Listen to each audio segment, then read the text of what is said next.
नमस्कार, माझे नाव मंदार उमेश परब आहे. मी आज आपल्यासमोर गणपती बाप्पावर आधारित एक कविता सादर करणार आहे.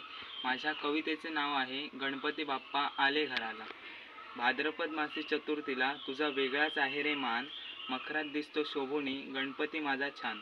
तुमच्या येण्याने झाली सर्वत्र आनंदाची उधळण. कोकणात मोठ्या उत्साहात साजरा केला जातो गणेश चतुर्थीचा सण. उंदरावर बैसोनी माझा कैवारी आला, वक्रतुंड श्री गणपती गजानन देवांचा राजा हो झाला. बाप्पा तुझ्या येण्याची आम्ही वर्षभर पाहिली वाट, तुझ्यासाठी आम्ही सजवून ठेवले मोदकांचे हे ताट. भक्तांची विघ्ने दूर करावया आहे तुझ्यात रे शक्ती, तुझ्या नामाची ही महती सारे भक्तगण गाती. 14 विद्या सर्व कला ही तुझीच रे माया, शमीपत्रे अन दुर्वा फुले वाहू तुझिया पाया. कृपा करा हो आम्हावरती धावून या रक्षणाला, आरती भजन जोरात करू गणपतीच्या या पवित्र सणाला.